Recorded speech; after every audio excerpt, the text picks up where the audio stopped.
Hello and welcome into this MTG Insider call.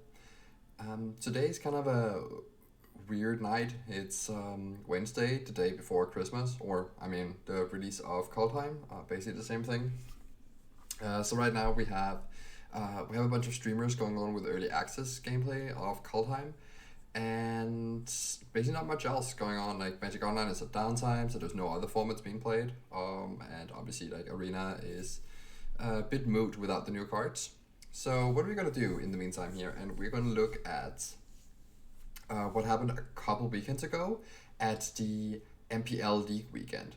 And so what this call is gonna be is both look at some very high level matches, take an update at where the pros are at with historic, and also just showcase like how you can navigate this website and like explain what the MPL League weekends even are and like how you can um, and how you can look at some of these great matches yourself and use them for your studies because they are really a great resource. Um, so what is the MPL League weekend? Well, some of the best players in Magic have been divided into a couple leagues. There's the MPL, Magic Pro League, which is the highest tier, and then there is the Rivals League, which is the second tier. There's 24 MPL players and 48 Rivals players, so like 72 in total. And these people are paid by Wizards to play the game professionally, and the way that works is that they, of course, get invited to the big tournaments, like the set championships, but also there are some weekends across the year where they have to play league play, where they, instead of playing a tournament, they just play against each other, and it's kind of like a round robin situation where everyone in this league has to play against each other. So that means there's going to be a lot of very high level matches, like since we have people like Seth Manfield, Paulo Vitor Damarosa, Piotr Glogowski, Gabriel Nassif, like there's that, like these are names in the MPL, like really strong players, and like the entire MPL is just like people that are great, and so all of these people have to play against each other, and so that just creates like a ton of really cool matches. The thing that is really cool about this is that every single player in both Rivals and MPL are required to stream. So you will, so that means it's like over 400 matches each weekend because they play like 6 rounds on Saturday, 6 rounds Sunday. So yeah, 12 rounds each weekend that this goes on. Obviously, like they don't get to cover all their opponents at that time, but like over a few weekends they will get to battle against all players in the same league. But essentially, like you'll just have access to, like since all the vlogs are same from the streams or the VODs, video on demands, not vlog. You'll get to like rewatch that, and that's just like a ton of like great content. Specifically, you can also see how they sideboard, and they don't have commentary while they play. Like they're required to stream, but they're not required to have sound on, and so usually the sound is turned off here, and you can just play some music or something while you watch. Anyway, I'll show you how this works. So you go into magic.gg, which is the esports side of Magic. If you don't know this website, like I'll definitely recommend that you familiarize yourself with it. You will have, you can read articles. They actually recently updated this, so I can't guarantee that I can navigate this, but I think I would assume that it's updated to be fairly easy to navigate here. We got the decklist tab. So each week they post deck lists from ranked, and honestly I wouldn't trust these too much. I do not know what the algorithm is, but we had a deck that was like 60 planes make this at some point, so I think something is not working quite right, but maybe they have fixed that by now. Maybe I shouldn't look at historic because that's like a lot of different decks. If you look at standard here, like maybe we'll just see like rogues. It's this blue white control with Gatwick. You'll see some brews, and then you'll see Platinum to Mythic rank player. So this is like 6 or more matches in a row during rank play, which is kind of like a weak criterion because kind of any deck can achieve 6 wins in a row as long as you play it enough. But that's, I don't know how many decks we have here. Actually, it's a lot. So at least like I wouldn't put too much stock in it. Like just because that blue white deck, for instance, got 6 wins in a row doesn't necessarily mean it's good or anything. It could very easily be unplayable. But at least it's like kind of interesting to get some new ideas for the format. If there's cards that, oh, you didn't realize Swift Response was in the format, but it actually lines up really well against, well, I mean, nothing in the format right now. You know, there's Questing Beast. Good luck with Swift Response. And it's like, you can't kill the Lovestock Beast before it enables the Great Henge. But that's a complete other story. We're not talking about Standard right now. Anyway, I just wanted to show you there's a decklist tab. You got the schedule of events here, so you can see what's coming up. When you get the qualifiers, for instance, and when the next championship is, and so on. It's quite useful. Right now they don't have their schedule updated that much, but yeah, they'll get to that eventually. You also have like standings if you're interested in the MPL thing. You just see like how far they're ahead on points. Each player, because like the reason that they play in these leagues on the weekend is that they battle for the right to stay in the MPL for next season, or like stay in Rivals, or to not get downgraded. So depending on like how highly they're ranked, and also to get to the top 4 players in Rivals and MPL on points get invited to World Championships, so that's a big deal too.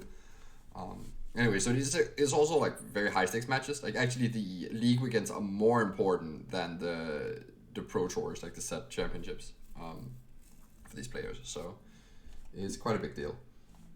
And well, yeah, we'll just just access a bunch of videos here. One of the matches we are gonna watch is the Brad versus Paolo, but I have that loaded up here. And yeah, you got some other stuff here. But the thing I really wanted to talk to you about is the league tab here. So what happens when we go in here? Well, you get to the site and you get to scroll down here. There's a lot of tabs here. So this is the 3rd league in we've had. We had the 2 from Zendika Rising. Both of these are standard. And now this one, the first league weekend from Kaldheim, is historic. Or was historic. And so you can click here, switch between the MPL settings and the Rivals. The most important tabs here are gonna be, you can't really use like the results for anything because it's just like a bunch of data that doesn't really matter much. But the decklist tab is really interesting. So this is one that is like, once these decks have been released, is something that's worth going to check out, because like this is the best players in the world working in an environment where they're very highly incentivized to like bring very good decks. It can get a little bit inbred because it is a small field, and it's a small field of good players, so you can kind of expect that the decks are going to be very congealed around a few different archetypes, which means it's slightly different than like shooting your deck for ranked. So picking up the exact deck that is here is not necessarily recommended, but it's at least a really good starting point. However, what they can do is that it can teach us a lot of information about where the format is going and so on. Then there's also this tab with player streams, where there's just links to all the players and their streams. And obviously this is also going to be the exact same on the Rivals tab. You'll just see Rivals players instead, and there'll be 48 deck lists and 48 player stream links. Then you again got the video on demand here, and I don't actually know what the more content is. Just like standings, highlights. Okay, sure. What are league weekends? What we can also get from the overview is, we can't actually see that here. Okay. Usually they had a metagame breakdown, but maybe that is in this one. Yeah. So here we see how it shook up with the historic decks, and yeah, as I said, it's a 24-player field, and it's of good players, and the good players typically play good decks. So we are going to see a lot of the same decks. One thing that's interesting is that Salsa was a third of the field, which seems like a lot, but actually it might be less than you might have expected, given that Salsa has really been dominant of historic lately. But one thing that has happened is that the Salsa decks have kind of been losing out. So like last time we played competitive historic was like at the last set championship, where the 4-color versions were quite popular of the Salsa. There was like kind of that debate, do you want to splash for Sean or not to battle the sacrifice decks?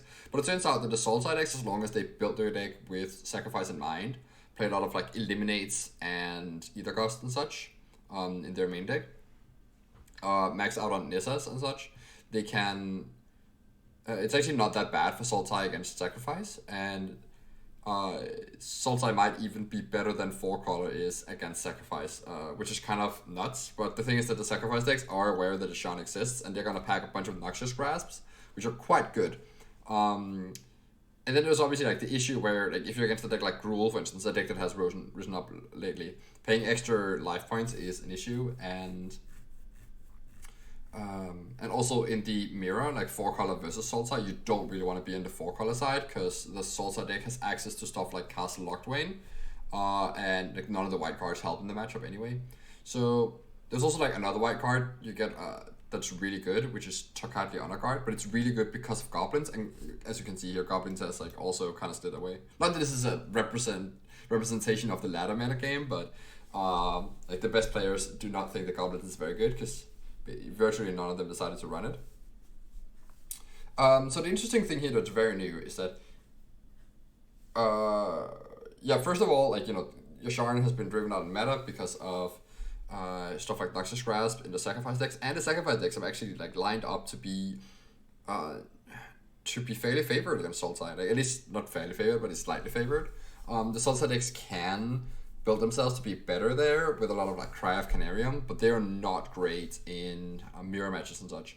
So there's this thing where the Sultai decks are kind of, because they have to respect the mirror so much, they end up being a lot worse in like have to give up a lot of edge against some of the other good decks. And the Sacrifice decks are really good right now. We see here John Sacrifice. I'm a proponent of Red Black Sacrifice still. We'll get into that once I look at the deck lists. But the John Sacrifice decks, if we look at the stats, which I do not have pulled up, but there are people who did stats on what happened in the league weekend. And the John Sacrifice decks did have the highest win rate, like 60 something percent.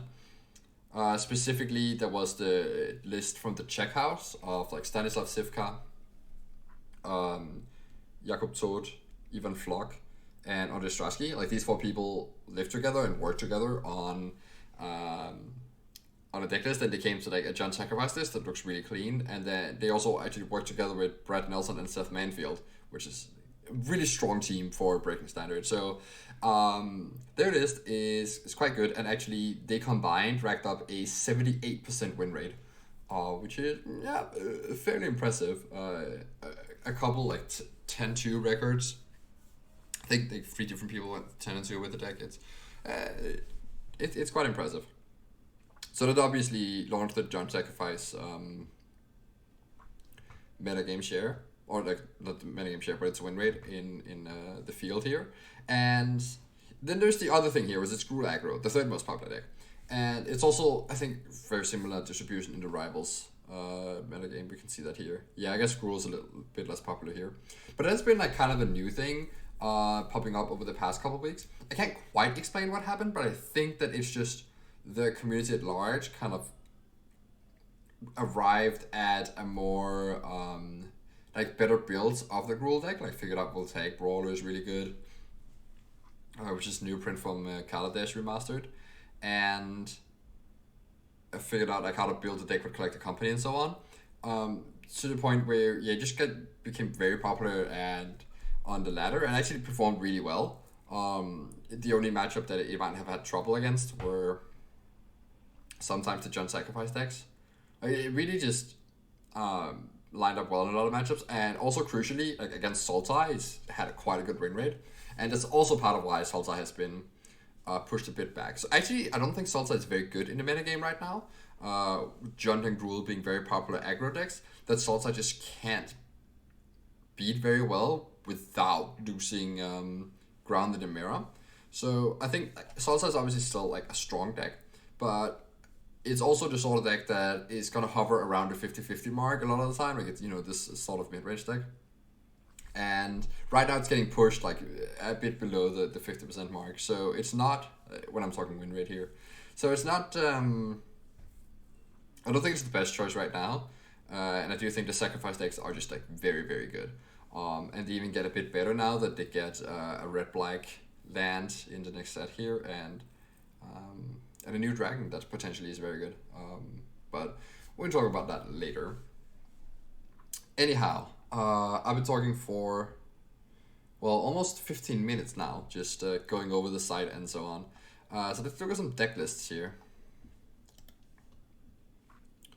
That's not the tab I wanted to go on. I wanted to go into League here, and wait, hold on. This is mine. All right, so let's look at some deck lists here that are notable. Well, I mean, I can just, now that you have it, this is a very standard build of Gruul, just in case you weren't familiar. But yeah, it is, Lenovo Elves and Pelk Collector as the 1-drops. Then you got the Burning Tree Emissary, recently unbanned, funnily enough, into stuff like Voltaic Brawler, like that will grow your Pelk Collector really large very early. And then you have a bunch of 3-drops like Bone Crusher, Gruul Spellbreaker, even the Mammoth, so you have like a fairly low lane card here, only like 18 lands plus 3 smashing and 2 Mammoths. And the reason that you have this low lane card is because of Collector Company. So this deck actually has 30 hits, because the Quest Degrees don't count. 30 hits for Collector Company, which is quite a large amount, which means you often hit a couple of different things. So leading into that card has been a big boon for Gruul. The same thing is what happens with John. Like, they're also a Collector Company deck. So that card has really is really popular right now in Historic, and I think that's also part of why Sultai is having trouble, because Collector Company is specifically quite good against Sultai. Just enables you to play to the board in a way that gives you value and can play around sweepers. It's not something that Sultai really likes. It doesn't like that when it plays Nissa and tries to untap a land, you just Collect the Company and dump 2 things into play, and not that Nissa is threatened to be killed on board. That sort of play pattern is not something that Sultai is fond of, and so we see these Collect the Company decks do quite well. The list I wanted to show you. First of all, let's look at the list that Brad Nelson used to go 10-2 with, working with the Check House, as I mentioned before. So it looks like a fairly standard John Sacrifice list. There honestly isn't that much room once you decide to go green for Collector Company, because you still want to play all your ovens and your claims, and you have like a very limited amount of creatures. You can play like basically 25 hits if you accept this, and accept that 23 lands is enough. But what this team did was that they realized that they do actually want more mana sources, and ended up adding a couple of Gilded Geese, and I have not seen that card in this deck before. It's also kind of interesting that it's only 2, but I think that makes a ton of sense, because it's not a card you want to draw in multiples. It's kind of like a need to have, not wait, hold on. It's neat to have, not need to have. Nice to have, not necessary to have. There we go. Instead of using words that sound very alike. And what this card does, well, I mean, first of all, sometimes you have a hand with a lot of 3-drops, because you have to play a bunch of 3-drops in your Collector Company deck. It can ramp you where you play a 3-drop on turn 2 and then just play a 3-drop again on turn 3, letting your curve out a bit more easily if you don't have a 2-drop. It also, like, the fact that it provides food tokens, and especially in the later game, can like keep making food, actually means you don't necessarily need an oven, because you can assemble the engine of Cordon Familiar plus Ghost Rider plus Gilded Goose as like your makeshift oven, basically, where the goose will make the food to make the cat come back, and you can just sacrifice it every turn. And so yeah, that's a nice little synergy there is, on top of the fact that it just ramps you out. Alright, lets you cast Collect the Company a turn early. Helps fix your mana, but also mostly just like helps you make up for the fact that you're at 23 lands, which is just not enough, I don't think, for this deck. I'm running 24 in Rakdos, and I'm considering 25 sometimes. So there is the debate of like, do you play Collector Company or not? I qualified for the set championship with Red Black Sacrifice, like just not playing Collector Company. I tried the Company version. I've actually tried this version again since, like just a couple of days ago in the Historic Metagame event on Arena, and I just still don't like it very much. You only have 25 hits, and it only gets worse post-board, and I think the lack of control you have when you play Company, so that you can't really plan out your curve that well, is like you often just have to play it on turn 4, like when you have the mana for it, because like the upside of it is just so much bigger that you're still like incentivized to it. Like maybe that's why I'm going wrong, that I'm just playing it on turn 4 all the time. But that's obviously not a great boon for the card if you're often supposed to hold it. But anyway, the point I wanted to get at is usually when you, with Red Black, you know which cards you know which cards you have and how you can sequence them out. And plan for that. But if you cast a Collector Company and you're like, I hope I hit the Mayhem Devil, well, if you don't hit the Mayhem Devil, then like, kind of your plan and the thing you were trying to set up kind of falls apart. Whereas if you don't have the Mayhem Devil hand, you can just like not plan around having it. So I think that's like a very hidden downside of the card. There's also the thing where you have to play a bunch of shock lands, so you just take like 4 extra damage doing a game that you would not take with Rakdos.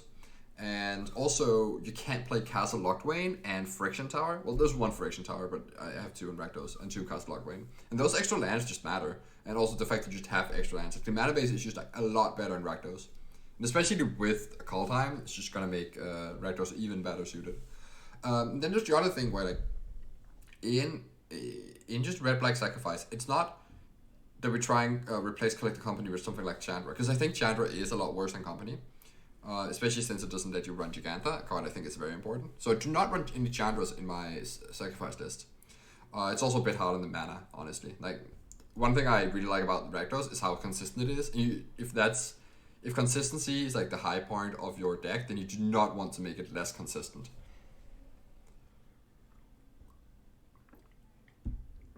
Because that kind of loses its edge then. But the thing we play instead of Collector Company in the Rakdos version is just cheaper cards. We play Stitcher Supplier and Scrap Heap Scourger. And these cards are like not great and they're not that high impact, but they are cheap and they let you fill out your curve in ways that are just a bit more flexible, and you know the tools you have to work with. Just like the Stitcher Supply just provides you with like that tiny extra amount of value, and honestly, oftentimes like that's what Collector Company does too. Like, I've had plenty of companies that just like hit a single Cauldron Familiar or something like that. Like, obviously that's not common, but especially as you move into the post-war games, like your amount of hits is just not very high, and you just can't really afford to spend 4 mana and not impact the board very much in Historic. That's just not the speed we play at here. So I'd much rather, instead of just, even though I have to spend 2 cards doing it, I'd much rather play a free drop and a Stitch Supplier than I would want to play Collector Company that only hits a single free drop, for instance. Or even, like, worse, a single 2-drop, or even like a 1-drop and a 2-drop. Like, anything that just isn't hitting, like, the good, anything that doesn't, like, you know, pay for itself when you hit, like, a 3-drop and a 2-drop or something like that. When you hit Portal and Collector Company, like, that's actually really far behind in Historic, and I do not really like when that happens. So the fact that there are actually a lot of downsides to the card, I mean, I recognize that there is a lot of upside. Obviously, like, you can also just hit like your Ghost Rider Mayhem Devil and, you know, instantly stabilize the board that you were losing.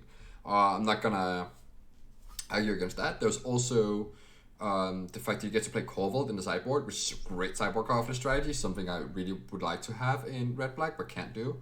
So we have to do like Angrath and Sky Sovereign then. And those cards are pretty good too. Not as good as Corvold, but it's kind of like a they would be slightly better, or a lot better if they were called. Especially in the Mirror, for instance, that card is amazing. So there are some upsides to Jund. I think I see a lot of upsides, but I just think that the like just raw efficiency and consistency of Red Black just outmatches it.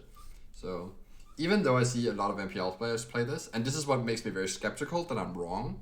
So what I'm laying out here is like my personal thoughts, but I could very easily be wrong. This list like obviously did super well. But then again, you could say, well, just no one in the MPL arrivals, like, well, 2 players. 2 players played Red Black and 12 players played Jund. So that could obviously, you know, hint you towards the fact that means Jund is better. But I don't know the testing process for these people and if they actually tried Red Black, because a lot of people, like, for instance, PV, Paulo Vitor, has been very vocal about that it just doesn't make any sense to not run Company in these decks. And it sounds like he just hasn't tried it. And it's just like kind of stuck in like a way of thinking where you just assume that it's better to run Company and you don't try the deck without. And so obviously, like, I can't, you know, claim to know. These people also like test a lot. So they could have easily like played both versions and decided that the Jund version is better. But it could also be that they just haven't tried it. And yeah, I'm not quite sure. There's like kind of a balance you have to go where you kind of you do have to trust yourself a bit and then also trust the work of others. And so it's kind of like a balancing thing. If you only trust yourself too much, then that's where you end up playing like really poor decks, because we're gonna make like, we're very faulty as human beings. Like, we're just gonna make a ton of mistakes and like have very biased views where we just don't really see the forest for the trees, and we end up playing some terrible deck because we got a lucky streak in our rank play or something. And you really want to avoid that. So that's what you can do by just constantly like reality checking yourself, being very critical of yourself, but that's not too easy to do. But also like try and trust others. This is why I really recommend like just playing a ton of decks from other people, like what people call net decking. Like, it's just a really good habit to get into because you get to learn a lot more from the good players.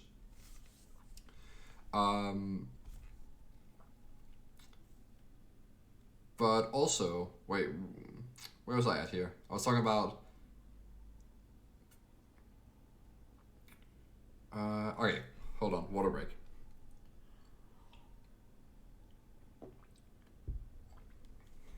So yeah, it's a balancing act between like trusting yourself but also trusting others. And if you only trust others, though, that's where you will sometimes end up missing out on some opportunities. Like for instance, people do make like deck building choices and in-game choices that or like sideboarding choices that suit their playstyle better. So sometimes you will just because of how you play a certain matchup, cards will be better or worse than for you than is for other players. I had a lot of arguments with one of my friends about Scrap Heap Scrounger and Red Black Sacrifice, where he just doesn't want to play the card in the deck, but I think it's quite good.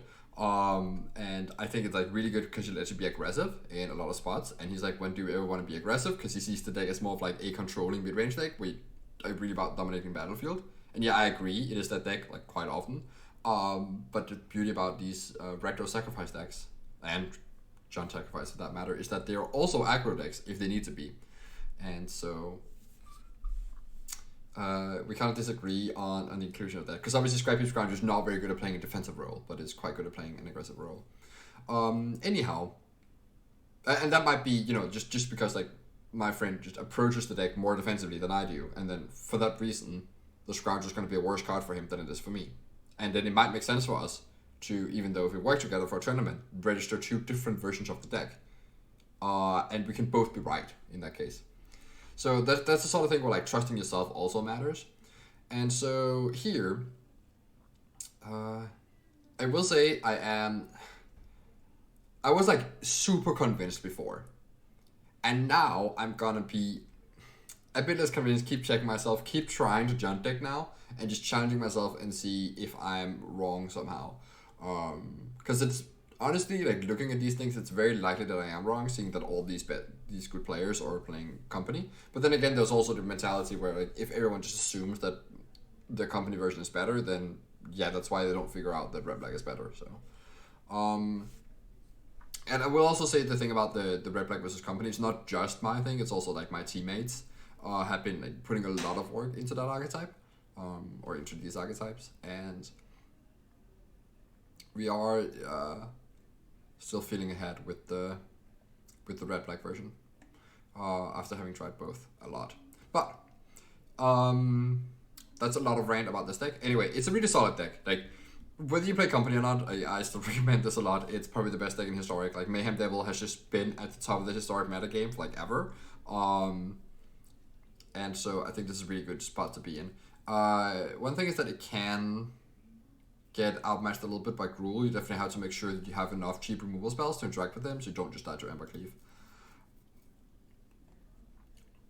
As for Gruul, let's look at a list from Paolo. So Paolo did not play Judge Sacrifice, and actually, very interestingly, he played Gruul, but he does not play Company Gruul. Like he played one copy in main, one copy in the sideboard. So it's kind of interesting that like he likes Company in the Junt deck, but does not like it in the Gruul deck. Or, yeah. Obviously the Junt deck has Company because that's the only reason that you play green. But he likes Company in the Sacrifice decks, but does not like them in the Gruul aggro decks. And that's kind of interesting because you think that like this is more of a Company deck. It has way more hits. But he explains it very well, and I kind of agree with his reasoning that a lot of the hits are just not great once you get into the later game. Once you get to turn 4, and you hit like a Llanowar and a Brain Tree Emissary, that's just not worth anything. Whereas in the Sacrifice deck, if you hit a Dreadhorde Butcher and a Cauldron Familiar, that's still pretty good because that's two things for your Sacrifice engine. Some fodder you could hit. So I do agree with that a little bit. I do still think that principle also extends to Red Black, and there's also the control aspect of it, like having control over what you hit, and the fact that you don't hit too. Anyway, I've talked enough about like Company in Sacrifice decks. I do think the reasoning here is very solid, and also I think like there's just the company. I just don't think it's that good. It was really really good back when it was in standard, but since then it hasn't done too well. There's like been some specific decks like spirit decks come to mind in like modern and pioneer where the card has been good, but honestly the card just like keeps underwhelming. You have to have a really high creature count and like a very specific deck. And the thing is that even these Gruul decks, like they also really want to play Questing Beast and Embercleave, and that's what Paolo has decided to do. By the way, 3 Questing Beast, 4 Embercleave, just maxing out the really impactful turn 4s that aren't what Collected Company is. Yes, Collected Company can also be a super impactful turn 4.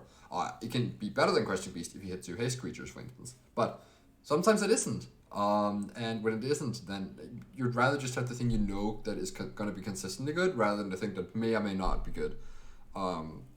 Especially when the upside is not that much higher than Questing Beast or Embercleave. So yeah, I think his list is quite interesting. I will note that the reason that he has one company, main and sideboard, is that the company is still quite good against Salt Time. And so that's his sole reasoning for playing the card at all, is that he still wants 2 companies in that matchup. So yeah, I think breaking up this talk a little bit. I did just talk for 30 minutes. That's not great. It's going to turn out to be an excellent video here. I wanted to show you a match here of PV versus Brad. So one really good life hack here is when you watch Magic videos, put the, well, this is in Danish, but put the play speed at 2, or at least like higher than normal.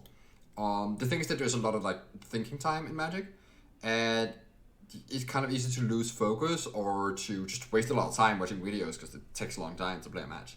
So like now we're just like half the time of the video instead of having to spend half an hour watching it. It takes 14 minutes. This one is with commentary.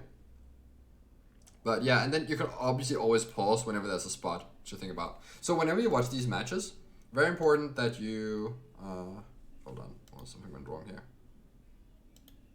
Okay. No, it's still... Okay, well. Never mind. So... No, wait, we can't see his hand. Yeah, that's an actual issue. Okay, I'll just keep it not full screen then. So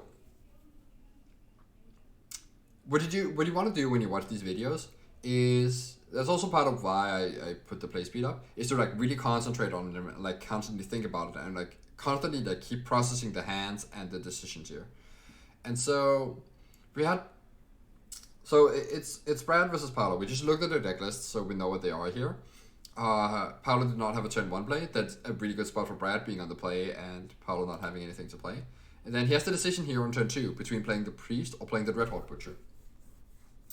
And so already we have a decision here. I think his land, it's not very easy to see, but I think his land is an Overgrown Tomb or something like that. Or maybe it's a forest. No, that can't be the case. It can be a swamp maybe. It looks like it's not a red producing land. That's really important for thinking about how you curve out here, because that means that on turn 3, if you play Priest now, you can't go claim plus Dreadhawk Butcher. But maybe that's not too relevant. What it could be really relevant is just getting Priest down right now so that you have it ready for at least their turn 3. You can play Midnight Reaper on your turn 3. And then on turn 4, you steal one of the creatures and activate the Priest. Or maybe if Paolo goes Braiding Tree Emissary into something, which is relatively likely, considering that he kept a 7-card hand on the draw. In a matchup where it's really important to get on the board, they did not have a 1-drop. So you kind of get a bit of information there. It could also mean that it was a Bone Crusher Giant. But honestly, I think it makes sense to just play out the Priest here. And hold off on the Butcher. But I'm actually not quite sure what Brad does here. So we'll have to see. So he does decide to attack for 1. And then play out the Priest here. Yeah, okay. So we'll see. It is the Bone Crush Giant that was Paolo's reason to keep this hand. So you'll have some info there. But obviously, like, you know that he's going to be looking for early plays that are either like Braiding Tree plus another 2-drop, or a 1-drop, or the Bone Crusher Giant. And so, well, now you know what his reason to keep the hand was. But we already know that there's no 1-drop and no Braiding Tree because that would have been played already. Anyhow, obviously, like, that's a risk to play out the Priest, but I think the upside of it is high enough, especially when you have the claim in hand. So now you can play to the curve and play the Midnight Reaper, or you can just play Red Hawk Butcher. And I think here, yeah, I think I'm gonna play Butcher here. The main reason to do this is that you only have one red source. So if you draw, like, let's say another Overgrown Doom next turn, you can play Midnight Reaper plus Claim if you want to. I mean, you probably don't want to do that. You probably want to go Company, but you can see, like, on a turn, a couple turns from now, it might actually be relevant that you don't have multiple red spells and clogging up your hand, where you can't cast all of them. Plus, obviously, getting in the Butcher hit now matters a lot, and saving the 2 points of damage also matters a little bit. So here we had a really interesting decision, where Brad played the Midnight Reaper, and had to think about whether or not to attack with his Dreadhorde Butcher. And decided not to do it. So the thing is, you attack with Butcher here, PV can first of all just take the damage. And then goes the Butcher, which is kind of a good spot, but he could also just like block with the Emissary and just like take 2 damage and let you draw a card. And like maybe both of those scenarios sound pretty good for you, but the issue is that it's kind of easy for PV to just get a really good crackback then. Whereas now that you have the Butcher up here, it actually acts as a pretty good blocker and makes the Reaper better. There's also the thing where you kind of want to have your blockers up so that you can make some good blocks that will force PV to use his Ember Cleave so that you can then steal it with Claim. And that's something that we, like, this is a dynamic that we're really going to see here with Brad, that he is aware that he has the Claim in hand and that PV plays 4 Ember Cleaves, and he's going to try and set up a scenario where he can always swing back for lethal. So we'll see how that plays out here. And welcome into Gabe. Hello. So now PV played the 4th land here, so he has the Ember Cleave up represented. And Brad is going to think here, is there a way you can block so that you can maybe force out the Ember Cleave but still attack back for lethal? So if the Ember Cleave goes in a Giant, that means that when you steal it, you get to attack for 6 with that one. And so, or you get to attack for 10 with that one, put PV to 6. So actually, if you make this block here, and there is an Ember Cleave in the Giant, you get to shoot for 2 to the face, and attack with these 2, adds up to 6, and then obviously the 10 from here. So this block here... Hello? Hello? I can hear you, Gabe. Oh, okay. So this block here does actually let him beat the Ember Cleave. If Paolo goes for it. So it's kind of interesting. You could also make different blocks that maybe forces out better, but that means you don't have lethal necessarily. I do think there was an argument for also blocking with the Cauldron Familiar on the Bone Crusher, because obviously like that means you won't have lethal on the swing back unless you draw a red source or a Familiar or an Oven or something. Like there's a couple of different things that would get you lethal there, because you do have the extra point of damage from the Butcher, and so on, and you do have the extra draws from the Reaper, like 2 of your creatures dying in your draw step. So I think I would have liked to put the Familiar here, because if you double block here, PV is kind of forced to use the Ember Cleave. He can't just do nothing, because then you get to kill both the creatures and draw 2 cards, which puts you pretty far ahead on a lot of metrics. And then if he does Ember Cleave, then you just have to hope to get a little bit lucky and get there on the draws, like hit either the red source or an Oven or another Cauldron Familiar. I think there was another thing. Oh yeah, a Guilty Goose is also lethal, because it produces a food tokens, you can bring back the Familiar for lethal. So I think the odds are actually in his favor here, but I think this block makes sense too. At least what he's aware of, and it's really important, is the whole, well, make sure that you have crackback for lethal for Ember Cleave. One thing that's also really interesting here is that PV can now see this block here, and PV is also able to do math. And you can think, well, this block is kind of weird. Whenever a good player does something that's kind of weird, you always have to stop and think, why did he do that? And he can come to the conclusion here that, wait, that means there's Claim the Firstborn, because the signs are really well with Claim. Compared to like just blocking with the Familiar, PV can just do the math and say, oh wait, that actually adds up to 16 if the Familiar gets to attack. So now we're in a spot here, PV just decides to let that happen, because he doesn't want to play the Cleave and die to a Claim. Where Brad gets to just... Well, he has like a really good company turn here, so he's just gonna pass that up, or pass with that up. Still gonna be very aware of not dying here, but he managed to play somewhat defensively last turn. There is also the ooze, which could provide an issue. The fact that it can gain some life might be a problem. There's also the fact that the voltaic brawler gets to be bigger with cleave on PV's turn because PV can pay energy, but when you steal it, you won't be able to make it larger because you don't have energy yourself. So that is somewhat interesting here. And okay, so again, we can pause here and try and figure out, okay, how do we block in this combat? And so the goal here is that we want to make sure that if there is a cleave, we have lethal. We have to count for the fact that the ooze will gain PV at least 1 life, maybe 2 if he has another anti-plan, but he probably doesn't because he would have played that pre-combat.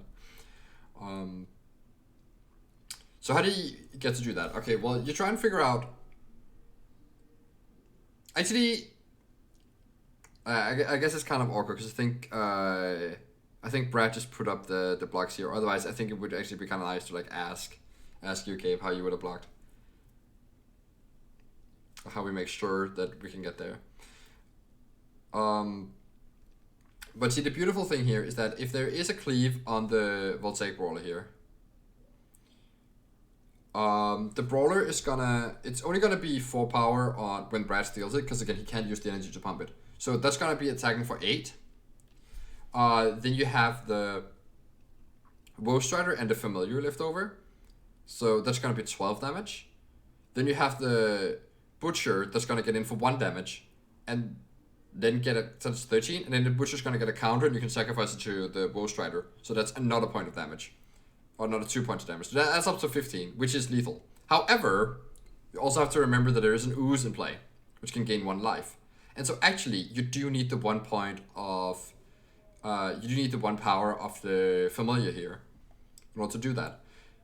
So if you block with the Familiar here and there's an Ember Cleave, you are going to be 1 short of lethal. Because the ooze can gain 1 point of life. If you don't block with the Familiar, then you will take more damage, but we can just check if it's going to be lethal. The Ember Cleave is going to be here, so that's going to be 10 damage from the Brawler. So with 2 toughness, 8 damage going through. And then 5 more points from these, because the ooze is going to grow 1. So that's going to be 13 damage. And then you're going to lose 1 more life from the Reaper, so it's going to be 14 damage, but you're going to be fine. So you can afford to not block the ooze here. And I think Brad tanks a little bit here and then decides that yes, you actually in fact do want to not block with the Familiar here. And you can just block with the Goat Choke instead. If you block with a Goat Choke instead, then like that still saves the same amount of damage, but you get to preserve a 1 point attacker. So I wonder if PV is still like acutely aware here that he's gonna be dead to the claim. Oh no, so the thing here is that PV does not have the extra info, because now he can add up the damage with claim, and it's like, yeah, I'm gonna survive at 3 life here. Because he does not know there's a Dreadhorde Butcher, which essentially represents 3 damage. Getting in for 1 and then gets sacrificed. So he decides to just go for the Ember Cleave here. I also do not know what PV's hand here is. And we can't know because something went wrong in the connection, so we don't get to see his hand in on coverage here.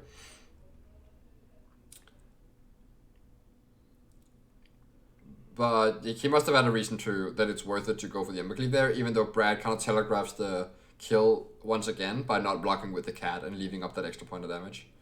But now, everything lines up as I mapped it out before. You get to take the Brawler. There was not an untapped land for PV because he would have played a pre-combat, so the ooze can only gain him 1 life. So he goes to 16.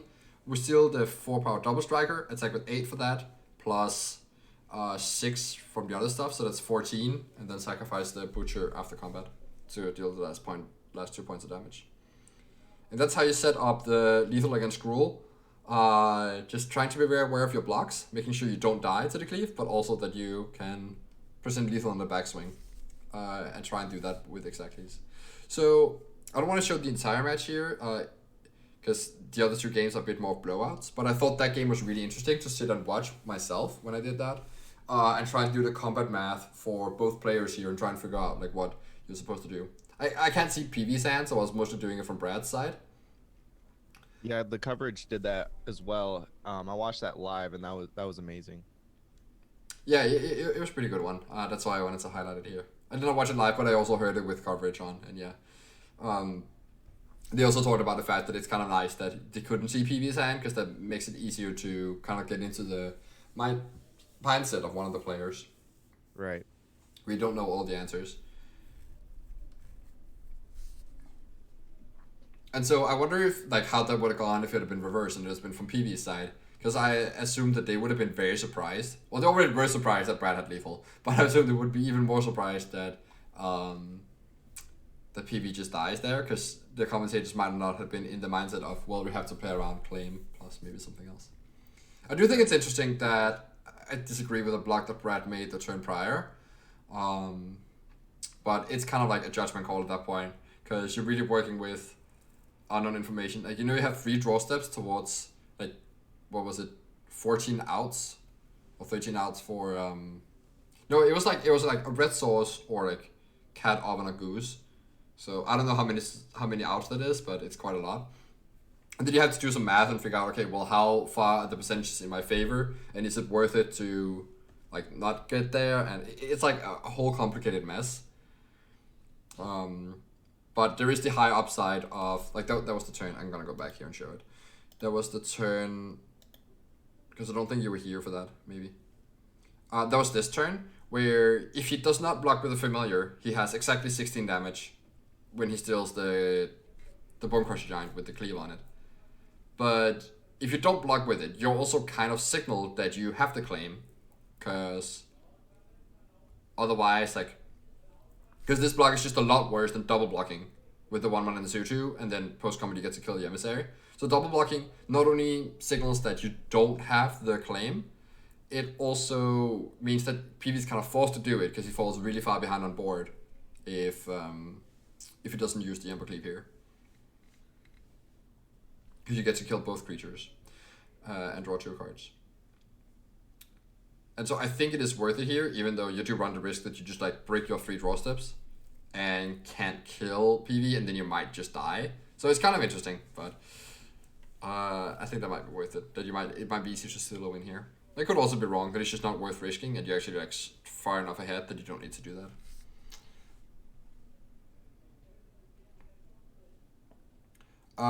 Anyways, let's move on to the next bit I had. So I talked about like PV's Gruul deck here, but there's also a different take on Gruul from Yusa, who came up with some very innovative tech, and I think his list is actually quite good. I am not a fan of his lack of Voltaic Brawler. I assume that's kind of like a mirror thing, because it's not great against Bone Crusher Giant. But even then, he only has 2 Bone Crushers, so it's not even like he respects the mirror that much to play 4 copies of that. It makes sense, by the way, that he plays the Bone Crushers like this, because it's not very good against Sultai, which he expected to be the most popular deck. The choice he made in his deck, though, that most people didn't do, is Ancrop Crasher from Amonkhet here. Very strong card, was played a lot in the mono-red decks back in the day. And really suits well for the strategy that wants to have a ton of hasty 3-drops to go along with the Collector Company. So Martin's companies are going to be a lot stronger here than they are on the other decks, because he has stuff like Ancrop Crasher. He also is not playing any Cassandra Mammoths, a card that is quite popular in a lot of decks, in a lot of Gruul versions, because it's basically like, it's a land you can hit off company. But Martin just said that he does not want a tap land in his Gruul deck here. It's all about curving out. And even playing it on turn 3 and getting to attack for 5 on turn 4, it's just not that good. This is not standard. Like, the historic format is a lot faster, and you would much rather just play a 3/3 haste on turn 3, because that just adds up to more damage over time, and it's better against removal. And also the Mammoth is kind of hard to cast. There's like a whole bunch of things in the way here. He also maxes out on Ravenite Ruins, which I really like. I would have preferred to have a couple Hasher Oases in his deck still, I think, but I'm not quite sure if that's worth it. But it's kind of nice that you can also sacrifice the Oasis to the Ruins, so that way you get even more mileage out of the extra damage here. He does run Surtar Goblin, a card I do quite like in this deck. I think I would just run both Surtar and Voltaic Brawler, personally, because that really maximizes your chances of going Pel Collector into Burning Tree plus a free power 2-drop. To grow the Pel Collector for 3/3, that's like one of your best draws.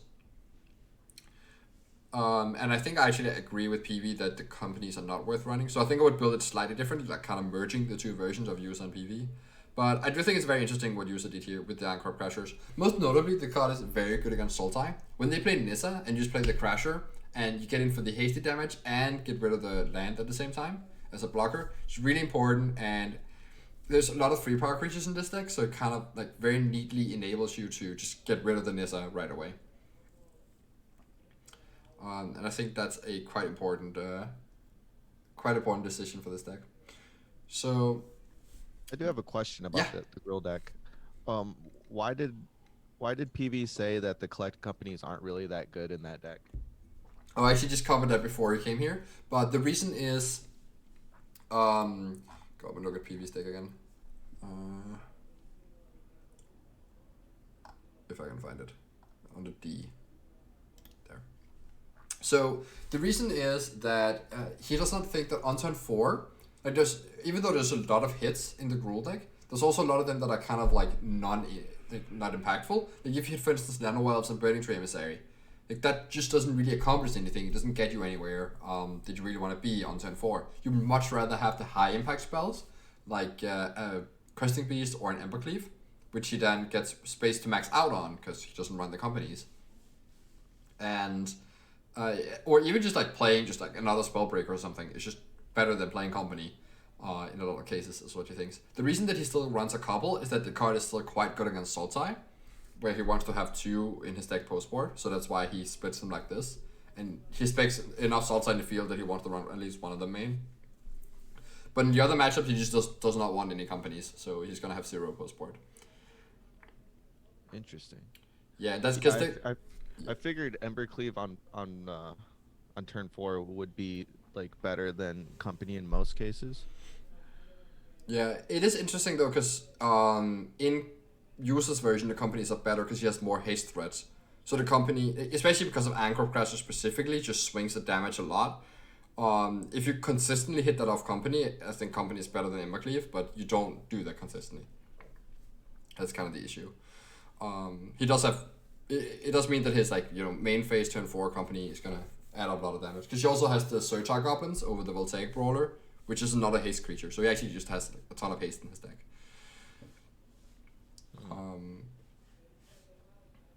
So it's possible that in the way User built his deck, that it's actually correct to play company, but it isn't in the usual versions, and it's just better to play Embercleaves. Wait, Cuny played Mono Green aggro? Huh, I completely missed that. That's kind of wild. Graftica's Cage main deck. Kieran, Great Henge. Okay, neat. So another innovation that I wanted to show you is this what's happened on the Sultai side. So we've had Shotei Yasuoka working a bit on Sultai, and taking up a tech card from a Brad Nelson list from a couple months ago, that he targeted the set championship with like a single Doom Whisperer in the sideboard. Doom Whisperer, kind of this forgotten mythic rare from Guilds of Ravnica that just did not do anything in standard, but all of a sudden showed up in historic. And what Shota did was just put 3 copies of these main deck. Kind of a wild decision, but I think it's a very smart one right now. So if we look at the 2-mana interaction that are played right now, there's a lot of Ether Gusts and post-board Noxious Grasps and also Tail's End. And like all this 2-mana interaction does not hit Doom Whisperer. There's also like Eliminate, for instance. It's quite popular in the Sultai decks because it's very important against the sacrifice lists, as it kills everything in their deck. Also against Gruul, for instance. Whereas Heartless Act is not as great because there's the Gruul creatures that enter the battlefield with a counter, or there's the Dreadhawk Butcher, for instance. Like ones that hit you once and gets a counter, you can't Heartless Act it. So Eliminate is like kind of the removal spell of choice there. Still kills Uro and Nissa lands and Shock Tokens and Hydro Cases and whatnot. So yeah, Eliminate is a really good card. And Doom Whisperer also dodges that. And yeah, it dodges Aethergust, dodges the Noxious Grasp. And it's also bigger than like all the creatures in Gruul. Like even if they get a cleave on, you still get to at least trade for their creature. Against the sacrifice decks, it dodges Claim the Firstborn, very important. It's the only creature in your deck that does that, and that means that it's going to be very hard for the sacrifice decks to actually get rid of it, because it's also 6 toughness, so it's not easy for a Mayhem Devil to just ping it down. It's kind of impossible almost. And then it has this other very neat interaction where Surveil 2 with Uro in your deck means that you can just you can dig quite hard towards the Uro, just put it in your graveyard and then untap and put the Uro into play. And you'll just do that at the end of the opponent's turn, for instance. Or even in your own, you can just take like your own turn and like untap, draw your card, and then do the Doom Whisperer thing if you decide that that's worth doing. But obviously then the card you surveil on top is not what you're gonna draw. So anyway, like just having that ability is like really strong for these decks. And so a lot of the Japanese players played the Doom Whisperer to I think quite good results in their Sultai lists. And also Reed Duke saw a streamer play against Shota, where Shota was playing a lot of Doom Whisperer's main deck. And so Reed thought, oh well, I should also just play Doom Whisperers in my Sultai deck. And so he just randomly copied not Shota's deck, but at least his idea, because he did not have the entire list. And he's also playing with main deck Doom Whisperers. And I think the match we're gonna see right now is why did I not put this one back? Hold on. So yeah, we looked at users list. We looked at Reed's list here.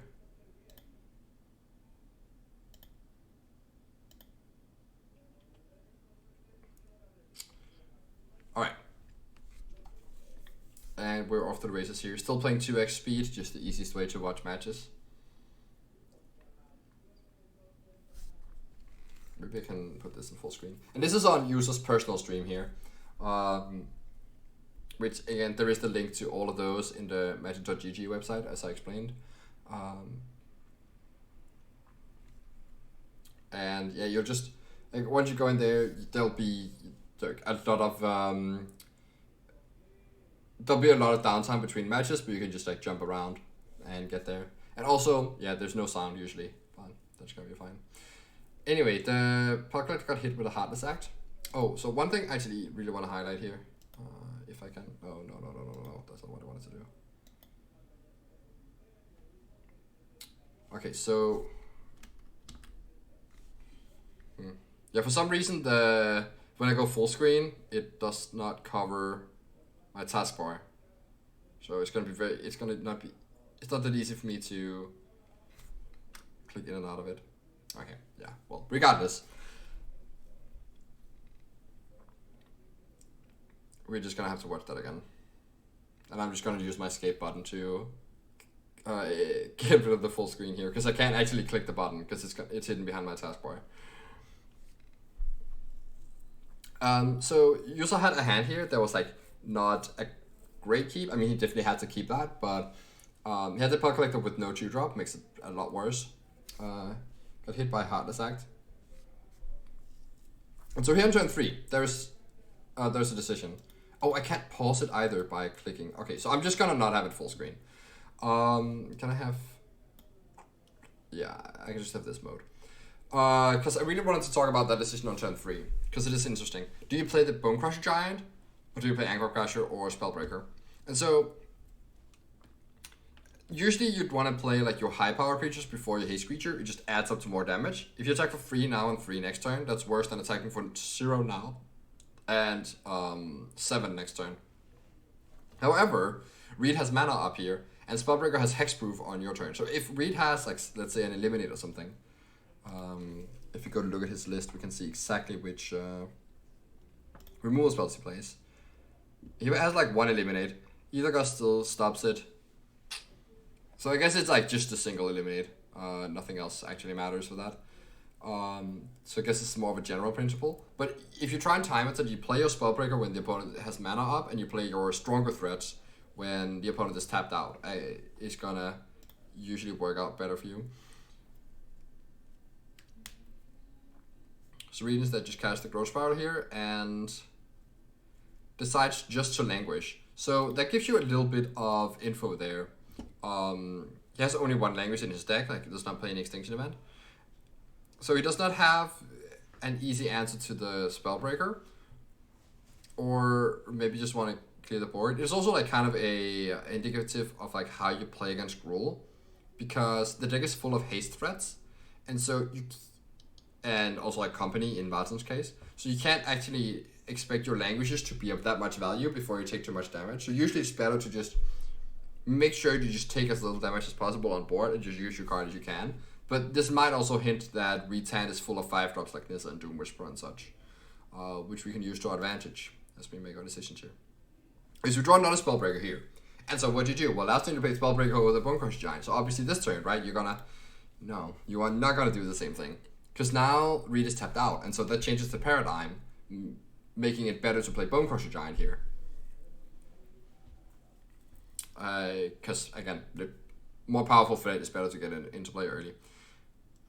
He does, like, consider it a little bit, but I do think it's correct here to just dump the Bonecrusher in play.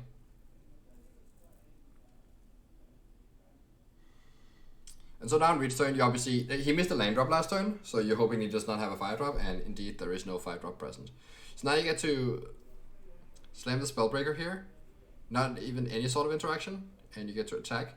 And so... one neat thing here is that you obviously also could have played the Ancrop Crasher, but one really neat thing about the Spellbreaker is that it does have hexproof, which doesn't matter that much because you have another creature in play anyway that can get killed. But the other creature you have in play is Bonecrusher Giant, which also punishes the opponent for trying to target it. So you still get a bit of value out of that.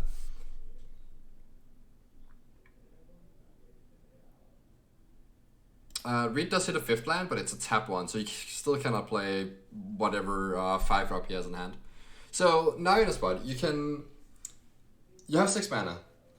You can play 1 or 2 Anchor Crashers, or play 0 of them, I guess. But that's probably not going to be the case here. So if you look at Reed's list, what are things that could punish you? Because we're not actually... And there's still the Ether Gusts, but it's less likely the Ether Gust is in hand. Just because we know that there was only like a tap land drawn for the turn. So that might not have been there last turn. So maybe that's not really a consideration. There's like the 1 Shark Typhoon. One thing you could think about is that if there is another sweeper, like the Cry of the Canarium, but even if there is, you get Reed to 1 life here, and you have a Ravenous Ruin, so that's totally fine. If there is Shark Typhoon, and it trades for an Ancrop Crasher, you don't put Reed to 1 life, it goes to 4 instead, but then the Cry of the Canarium is not that great, because it still doesn't kill the Spellbreaker. So the way Reed's list lines up, like there's not really a punish for playing both Crashers here, and so it's going to do exactly that. But a reason to hold back on it would potentially be a consideration of a sweeper. Making sure you have gas up. So I do respect that he takes the time to think about that decision that's relatively obvious. Just making sure that it actually is the correct play too. Because oftentimes the obvious play is not the correct one. So you always gotta just make sure. Anyway, so Reed here in precarious position does go with Nissa there. And so here, actually, I think Martin's going to make a misplay. Something I disagree with. Because there's still, like, the only thing there is for interaction here is Ether Gust. What he does here is Shadow Skull Smashing to kill the Zagoth Triumph. But I don't actually like this. So first of all, I don't think that Reed has Ether Gust, because he would have sacrificed his Fable Passage when he played Nissa and left up another Triumph, so that he could have played the Ether Gust without tapping the Triumph. But regardless, that isn't what he did. And when you go Shadow Skull Smashing free to the land here, what he can then do is that he can Ether Gust the Crasher and fall to 1 life, and then he gets to untap with the Nissa, and that's not a good spot you want to be in. Because you could then draw an Uro or something, and you could actually just lose the game from that spot, even though you were super far ahead. So I think what you can do instead is that you can just go to combat. If you want to stop the Crasher from attacking, he has to just Ether Gust right now, you attack him down to 1, and then use the Ravenous Ruins. Or if the attack happens, you just exert your Crasher, the thing can't block. And you can still Ether Gust something, but still goes to 1 life, still dies to the Ruins. Anyway, that's a smaller thing, because he's really extremely unlikely to have the Ether Gust here, given the way he played. But still, there's no reason to... Because maybe Reed just slipped up there, like, got sloppy with his tapping. And then you just, like, randomly lose the game because of it. That's would not be very pleasant. but he does not have it and just dies. The way that played out is actually how it goes a lot with Gruul against Sultai, that you just kind of run them over. If they miss a single land drop, they're in a lot of trouble. So let's check out how he sideboards here. So he puts in extra Questing Beast, extra Colossus. Colossus is amazing in the matchup. It's very hard for Sultai to answer, and it really pressures the ability for them to Uro, which is one of the better ways. Like one of the better cards in the matchup. And so we see him here, like, just punt a bit in the Chandra, which, lining up against Reed's list is not that great because of the 3 Doom Whisperers. It's also worth noting he bolts out the 2 Bone Crusher Giant that's in his list. Oh, and he bolts out all the Ember Cleaves. That maybe makes a ton of sense, actually. I didn't notice that at first go around, but yeah, user had, I didn't have 4 Ember Cleaves main deck. He had like 2 main and then 2 in the board or something. Interesting. So he bought it out the Ember Cleave and the 2 Giants. He had 3 Questing Beast main already. Okay, and he bought it in Colossus, Scavenging Oozes, and a single Chandra. And I do not know what else he cut. Oh, he cut 1 in the Gallias. Okay.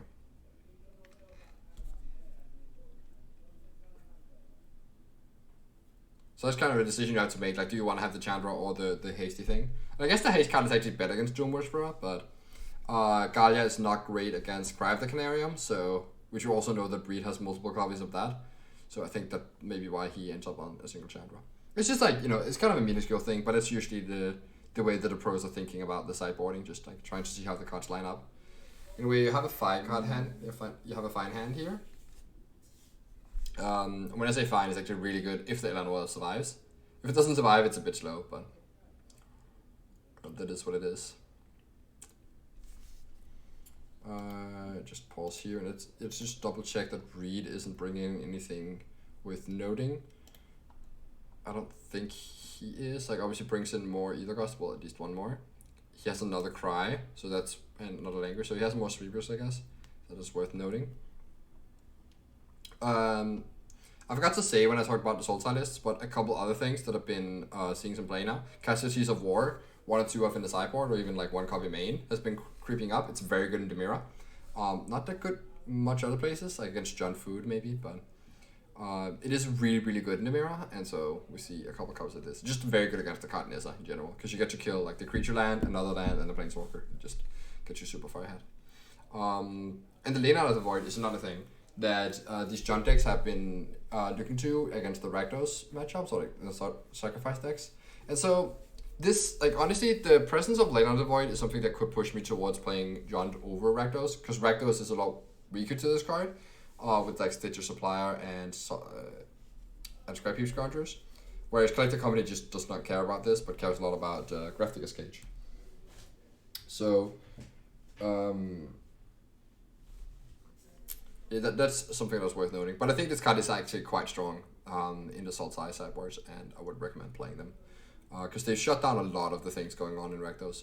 Also, just like the Midnight Reapers and the Dreadhorde Butcher are like very good cards, and the fact that they don't trigger when stuff dies anymore is also really important, because things don't die if they just go to exile. Anyhow, let's continue to watch this game here.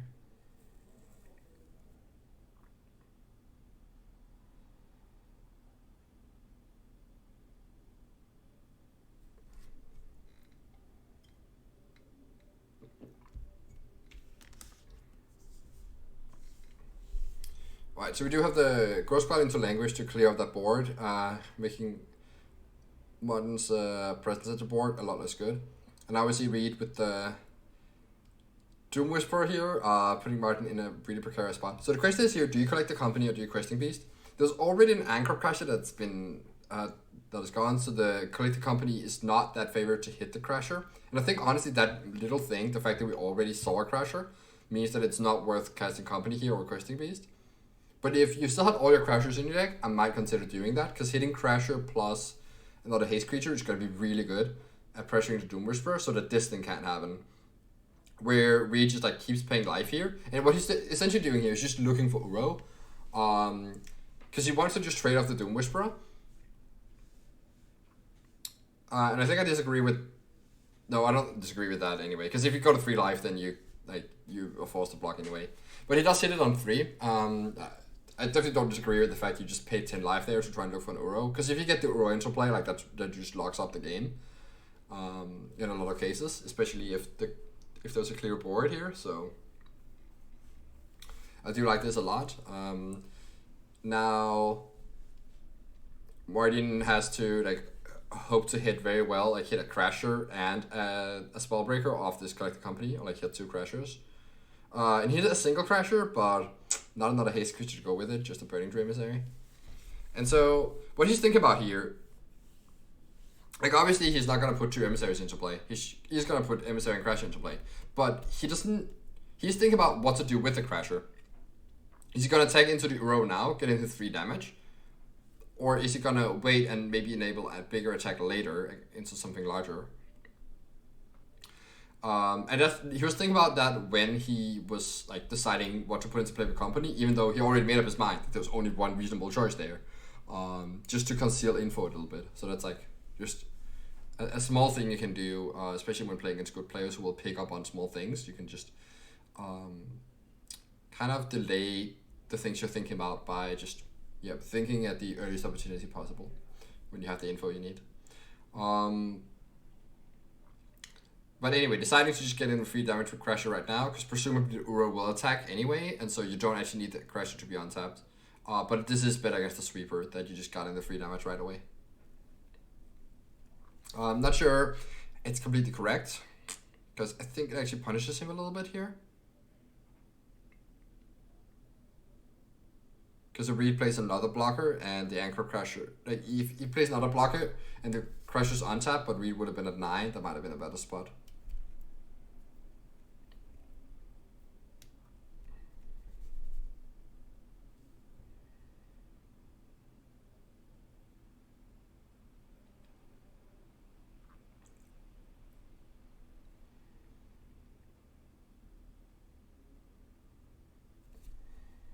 But on the other hand, like one of the ways that we can get back here is to craft the Canarium. So yeah, I think you do just have to attack with it, getting your 3 damage so that the Cry doesn't get there. And draws another Shadow Skull smashing. He's very close to lethal here with the Ramanov Ruins plus the Paw Collector. Like that is 5 damage, but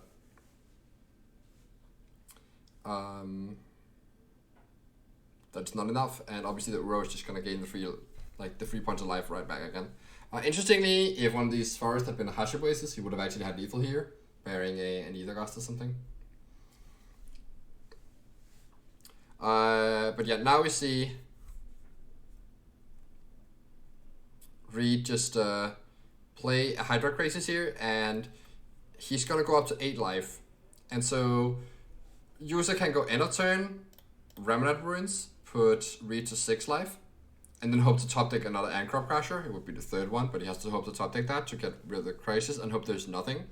But the thing is, I actually think that Reed has the Ether Gust like almost guaranteed here, because if he knows that the Remnant Ruins is there, and so if he did not have the Ether Gust, I don't think he would have risked like trying to top deck it in the top 2 draws when he could have just made the Crisis 1 larger, go to 9 life, and then he does not die to an Anchor Crasher from the top. It only puts him to 1 life. So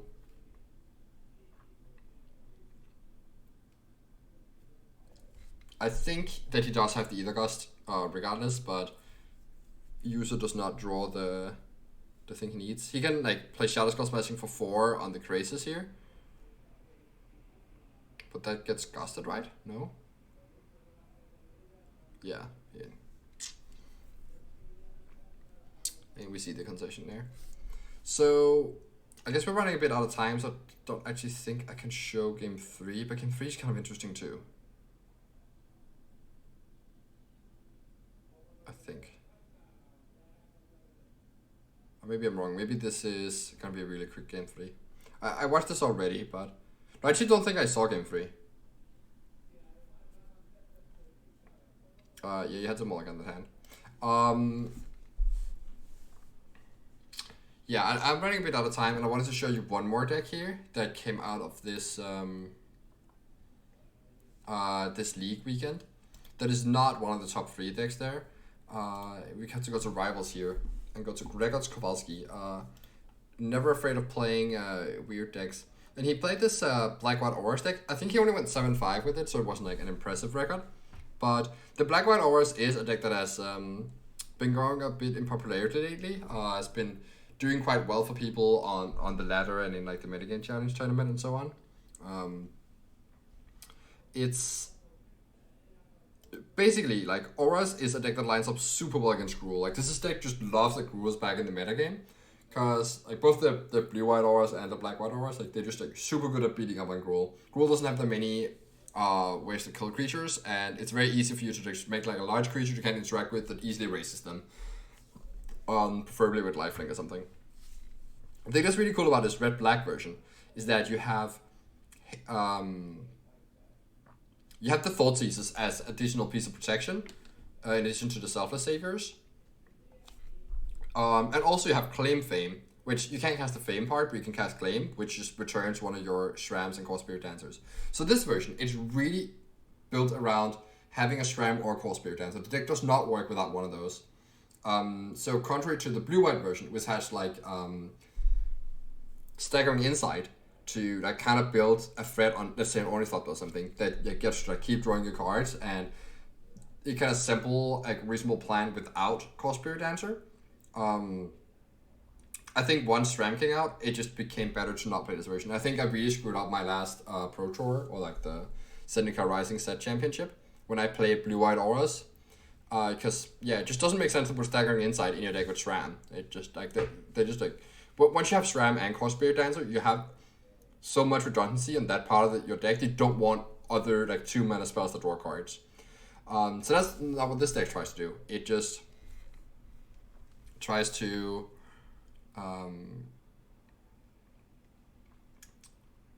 it just tries to like always have one of these. So you just mulligan very aggressively for one of these plus a piece of protection, like either Savior, Thoughtseize, and Claim Fame. And if you don't have that in 6 or 7 cards, you just ship them.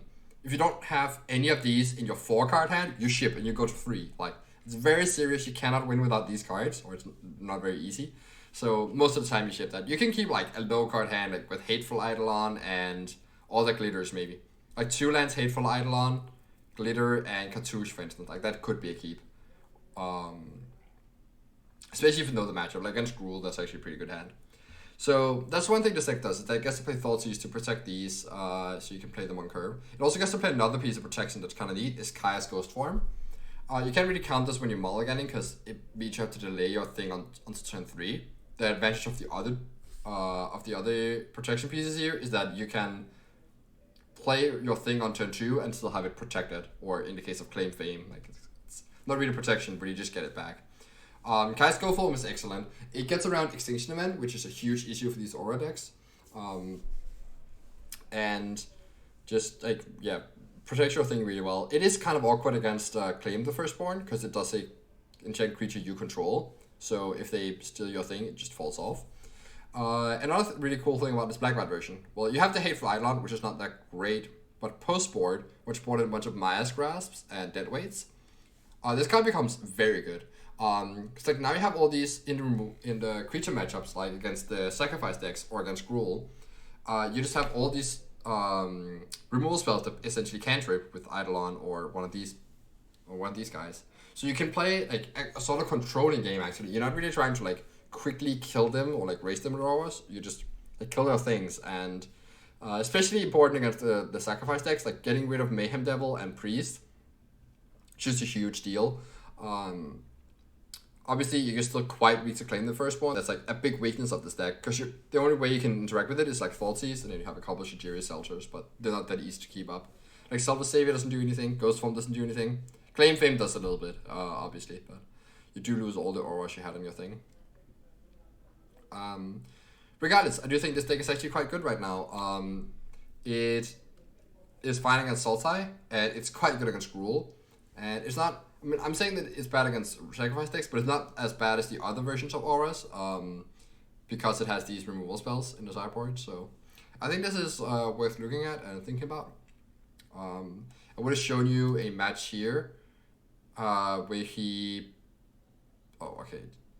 where he plays against Simon Gertzen on Red Black Sacrifice. I did not actually watch the match, but it looked like a really interesting one. But yeah, we don't have time for that. So I will end the recording here. But I hope this was still useful, and I definitely encourage you to go in there, like find decks you're interested in, look at the people playing them, and like see the matches. Another thing I actually didn't mention, or I should mention, is that you can then also just like see how they sideboard. So that's something I do sometimes. I did not get too far with this, but I basically just have this sheet here, and I looked through all Brad's matches with his John Company deck. Or John Sacrifice deck, and I just noted down like all of his opponents that I watched. So it was like these these 6 different people. Noted down how he sideboarded, and made sure it was like differentiating between play and draw. I don't think Brad ever actually differentiated between play and draw. He differentiated a bit between the lists, which is worth noting. Which is gonna like just depend on like very tiny differences in the list. So, for instance, he had this is interesting. Hold on, he had Thoughtseize against Javier when he was on the play, but not on the draw versus Reed. Even though Reed was the one with the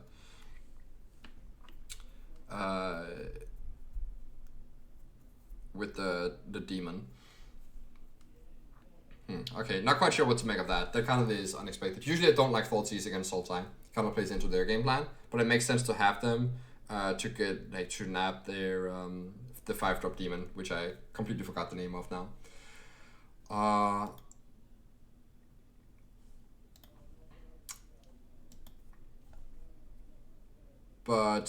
And then if you do have them, I think they're better on the draw than on the play. Thoughtseize is generally just better on the draw, because that's when you want to interact. It's when you're on the draw. You want to like spend few mana to interact, and when you're on the play, you do not want to just trade card for card, because you are low on cards anyway.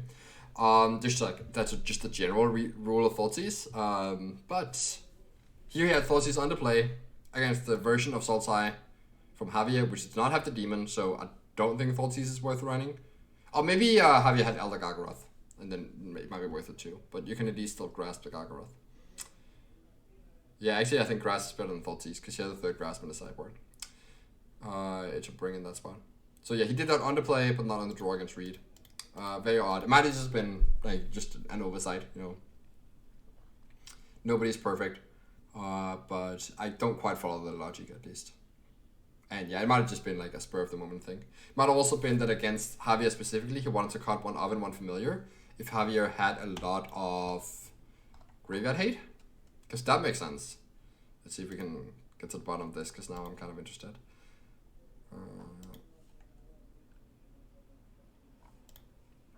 Please have a lot of Graveyard Hate in your sideboard. Nope. It does have 2 Grafticus Cage, I guess. So expected a Grafticus Cage to come in. You want to cut an Oven and a Familiar, so you're less weak to that. And then once you do that, you obviously have to board in more cards. So he ended up boarding in a Thoughtseize and leaving in a Devil, I think, compared to the sideboard strategy. Yeah. Anyway, that's all I have for today. See you in... Well, yeah, there's gonna be another call from that I'll do in like half an hour, so you can watch that then. Anyway, now I definitely need to rest a bit and rest my voice before I get into some deck building with Kaldheim. You can check out that video as well, and bye.